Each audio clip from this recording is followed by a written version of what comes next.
భార్యాభర్తలు పరస్పర అంగీకారంతో విడాకులు తీసుకోవాలనుకున్నప్పుడు కోర్టులు విధించే 6 నెలల కూలింగ్ పీరియడ్ ఇకపై ప్రతి ఒక్కరికి తప్పనిసరి కాదంటూ హైకోర్టు ఒక మోస్ట్ సెన్సేషనల్ అండ్ చారిత్రాత్మక తీర్పిచ్చింది.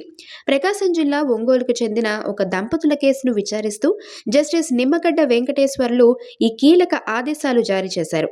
అసలు విషయం ఏంటంటే, హిందూ వివాహ చట్టంలోని సెక్షన్ 13(b)(2) ప్రకారం ఇచ్చే ఈ 6 నెలల సమయం కేవలం ఇద్దరు ఆలోచించుకోవడానికి ఒక సూచన మాత్రమే, కానీ అది ఖచ్చితంగా పాటించాలనే రూల్ ఏమీ లేదని కోర్టు తేల్చి చెప్పింది.